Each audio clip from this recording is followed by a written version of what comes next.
Hello दोस्तों, स्वागत करते हैं आप सबके अपने YouTube चैनल अफसर स्टडी IQ पर। जी हाँ दोस्तों, इस वीडियो में देखेंगे कुल मिलाकर हिंदी का 50 MCQ जो आपके एग्जाम के लिए काफ़ी इंपॉर्टेंट है। अगर आप किसी भी काम को कर रहे हैं, काम से हट जाइए और कॉपी पेन लेकर बढ़ जाइए और 50 में से अगर 35 या 30 सही कर लेते हैं, समझ लीजिए आपकी तैयारी बहुत अच्छी है।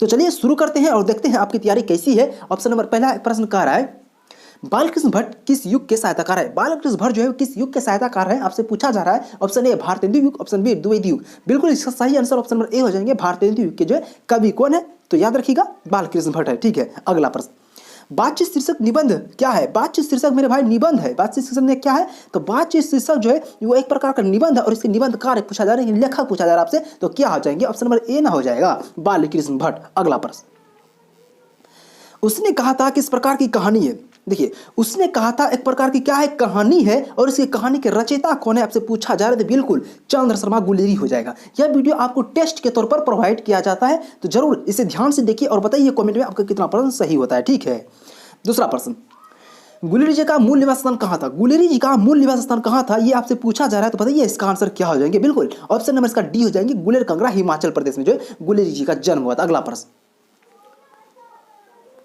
बताइए 5 नंबर प्रश्न का आंसर क्या हो जाएंगे।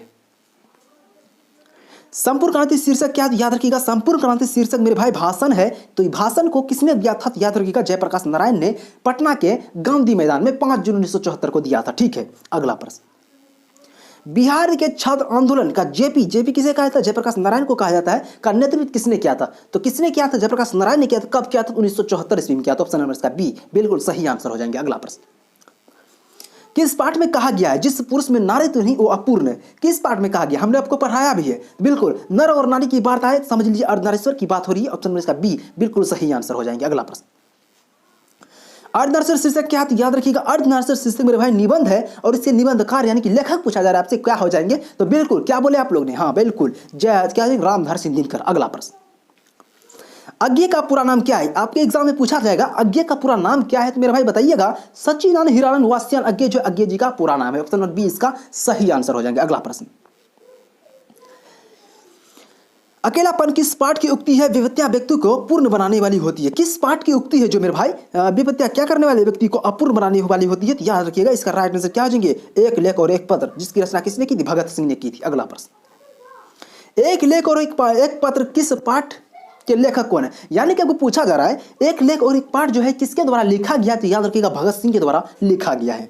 अगला प्रश्न, ओ सीधा निरा क्या है, तो याद रखिएगा ओ सीधा निरा मेरे भाई निबंध है और इस निबंध को किसने लिखा है, तो याद रखिएगा जगदीश चंद्र माथुर ने लिखा है। अगला प्रश्न, चोर कैसा ताल है, चोर जो है वो कैसा ताल है आपसे पूछा जा रहा है, कैसा ताल है, तो याद रखिए उथले ताल है। ऑप्शन नंबर इसका ए बिल्कुल सही आंसर हो जाएंगे। अगला प्रश्न, सिपाही की मां कौन है, ऑप्शन नहीं दिया गया, आंसर दिया गया, तो बता देते इसका राइट आंसर क्या होंगे, सिपाही की मां किसने लिखा, मोहन राकेश ने लिखा। इसका हमने ट्रिक भी बनाया है, तो वीडियो को सुबह 10 बजे डेली अटेंड कीजिए। सुबह जो है 10 बजे हम लाइव आते हैं, उसमें ट्रिक के साथ साथ जो आपका मॉक टेस्ट भी कराया जाता है। अगला प्रश्न, मोहन राकेश के बचपन का नाम क्या था। मोहन राकेश के बचपन का नाम पूछा जा रहा है, याद रखिएगा मदन मोहन गुगलानी था। ऑप्शन नंबर इसका ए बिल्कुल सही आंसर हो जाएंगे। अगला प्रश्न, प्रगीत और समाज के शीर्षक क्या है, तो याद रखिएगा प्रगीत और समाज मेरे भाई निबंध है और किस पुस्तक से लिया गया है, तो याद रखिएगा इसका राइट आंसर हो जाएंगे वाद विवाद संवाद से। ऑप्शन नंबर इसका ए बिल्कुल सही आंसर हो जाएंगे। अगला प्रश्न, जूठन क्या है, पूछा जा रहा है जूठन क्या है, तो कहिएगा जूठन जो है वो आत्मकथा है जिसे लिखा है जगदीश चंद्र माथुर जी ने। अगला प्रश्न, मलियज ने किस विषय से एमए किया है। मलियज ने किस विषय से एमए किया है, हिंदी कोई नहीं मारेंगे, अंग्रेजी विषय से। किस विषय से, अंग्रेजी विषय से। चलिए अगला प्रश्न, हंसते हुए मेरा अकेलापन के लेखक कौन है, ये नहीं पूछा जा रहा जी, हंसते हुए मेरा अकेलापन के लेखक कौन है, मलियज जी है। ऑप्शन नंबर क्या हो जाएंगे, बी बिल्कुल सही आंसर हो जाएंगे। किस पाठ की उक्ति है जहां भय है वहां मेधा नहीं हो सकती, यह आपको पूछा जा रहा है। किस पाठ की उक्ति है, बिल्कुल इसका right answer option number D हो जाएंगे, शिक्षा का। अगला प्रश्न, शिक्षा शीर्षक निबंध किसने लिखा है, पूछा जा रहा है शिक्षा क्या है मेरे भाई, शिक्षा जो है एक प्रकार का निबंध है और पूछा जा रहा है आपको किसने लिखा है, तो याद रखिएगा जय कृष्ण मूर्ति जी ने लिखा है। इसका भी ट्रिक जो है हम अपने वीडियो में रोजाना सुबह के 10 बजे जब लाइव आते हैं तो बताया करते हैं। ठीक है, अगला प्रश्न, जैसी किस शाखा के कवि हैं, जैसी ना पूछा जा रहा है, बिल्कुल जैसी किस शाखा के कवि थे, बिल्कुल ये जो है प्रेम मार्गिक शाखा के कवि, तो ऑप्शन नंबर का बी बिल्कुल सही आंसर हो जाएंगे। इसने करबक लिखा है, अखरावट लिखा है, आखिरी कलम लिखा है। ठीक है, देखिए, मलिक मोहम्मद जैसी का निवास स्थान है, मलिक मोहम्मद जैसी का निवास स्थान कहाँ है ये आपसे पूछा जा रहा है। बिल्कुल इसका राइट आंसर क्या हो जाएंगे, ऑप्शन नंबर इसका ए हो जाएंगे, जैसी करवट अमेठी उत्तर प्रदेश हो जाएगा। यहां पर लाहौर दिया है, ये नहीं होगा, उत्तर प्रदेश हो जाएगा। ठीक है, अगला प्रश्न, किसने सूरदास से कहा सूर है ऐसे घिघियात का है कुछ भगवत लीला वर्णन करो, ऐसा किसने कहा, तो बिल्कुल ऐसा जो है वल्लभाचार्य ने कहा, जो उसके गुरु थे। चलिए अगला प्रश्न, सूरदास किस भाषा के कवि थे, सूरदास जो थे वो किस भाषा के कवि थे, बिल्कुल इसका right answer option number B हो जाएंगे, ब्रज भाषा के। अगला प्रश्न, तुलसीदास के दीक्षा गुरु कौन थे, तुलसीदास के दीक्षा गुरु कौन थे, तुलसीदास ने पूछा जा रहा है। बिल्कुल तुलसीदास के दीक्षा गुरु नरहरिदास थे, ऑप्शन नंबर इसका ए सॉरी बी इसका राइट आंसर हो जाएंगे। अगला प्रश्न, कवितावली के रचनाकार कौन है, कवितावली ने पूछा जा रहा है, बिल्कुल कवितावली पूछा जा रहा है तो तुलसीदास हो जाएंगे मेरे भाई, ऑप्शन नंबर इसका बी बिल्कुल सही आंसर हो जाएंगे। अगला प्रश्न, नवादस किस युग के भक्ति कवि थे, तो याद रखिएगा नवादस थे वो किस युग के कवि थे, भक्ति युग के कवि थे, और जो है किस भक्ति काल के कवि थे बताइएगा, सर राइट आंसर हो जाएंगे ऑप्शन नंबर क्या डी भक्ति काल के, यहाँ पर भक्ति यहाँ पर भक्ति, तो ऑप्शन नंबर क्या भक्ति। चलिए अगला प्रश्न, जयशंकर प्रसाद का जन्म हुआ था, जयशंकर प्रसाद का जन्म कहाँ हुआ था, बिल्कुल इसका राइट आंसर जो है ऑप्शन नंबर डी हो जाएंगे, बनारस में। अगला प्रश्न, पुत्र वियोग शीर्षक कविता सुमित्रा कुमारी चौहान ने जो लिखी है वो किस पुस्तक से लिया गया है, तो बिल्कुल इसका राइट आंसर क्या हो जाएंगे, बिल्कुल सही सोच रहे हैं, मुकुल से लिया गया है। अगला प्रश्न, प्रकृति वर्ण से संबंधित कविता है, प्रकृति वर्ण से संबंधित कविता कौन सी है, तो उषा है, उषा सुबह को बोलते हैं उषा। ठीक है, थोड़ा थोड़ा लाल धब्बा जो रहता है ना जी, लाल लाल, उसे क्या कहते हैं बड़े, उषा कहते हैं। अगला प्रश्न, जन जन का चेहरा एक शीर्षक कविता के रचयिता कौन है, यही ना पूछा जा रहा है, जन जन का चेहरा एक के रचनाकार कौन है, बिल्कुल गजानन माधव गुप्त, इसका राइट आंसर हो जाएंगे। अगला प्रश्न, अधिनायक शीर्षक कविता के कवि कौन है, यही ना पूछा जा रहा है, अधिनायक कविता के लेखक कौन है, बिल्कुल रघुवीर शाह है, ऑप्शन नंबर ए बिल्कुल सही आंसर हो जाएंगे।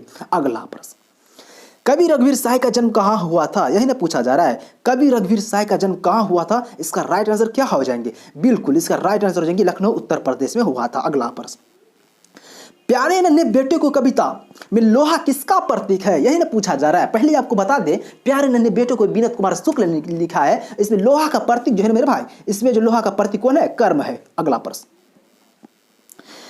प्यारे नन्हे बेटे को कविता किस संग्रह से ली गई, यानी कि पूछा जा रहा है प्यारे नन्हे बेटे को जो कविता किस संग्रह से लिया गया, याद रखिएगा ऑप्शन नंबर इसका ए हो जाएंगे, वही आदमी नया गर्म कोट पहनकर चला गया विचार की तरह। ठीक है, चलिए अगला प्रश्न, खेत रहना मुहावरे का अर्थ क्या होता है, सॉरी खेत रहना शब्द का अर्थ क्या होता है, बिल्कुल क्या बोल रहे हैं आप लोग, क्या बोल रहे हैं, खेत रहना शब्द का अर्थ होता है खेत में रात्रि क्या करना है, विश्राम करना नहीं होगा जी, आराम मार जाना, और यहाँ की खेत निवास बिल्कुल नहीं होगा, खेत में बिल्कुल इसका right answer option number B हो जाएगा, कहीं कहीं पढ़ना भी पड़ता है जी। ठीक है, चलिए अगला प्रश्न, हार जीत कविता की कवि कौन है, इसमें ऑप्शन नहीं दिया गया तो बता देते हैं आपको, हार जीत कैसी कविता है, तो इसे लिखा है अशोक वाजपेयी ने, इसका भी हमने ट्रिक बनाकर जो है वीडियो जो है हर वीडियो में सुबह के 10 बजे जब लाइव आते हैं उसमें बता देते हैं। ठीक है मेरे भाई, तो इसका हो जाएंगे अशोक वाजपेयी। अगला प्रश्न, गांव का घर शीर्षक कविता के कवि के नाम बताए, गांव का घर ना पूछा जा रहा है भाई, इसका राइट आंसर क्या हो जाएंगे, ज्ञानेंद्र पति हो जाएंगे, गांव का घर ज्ञानेंद्र पति ने लिखा है, ऑप्शन नंबर इसका ए राइट आंसर हो जाएंगे।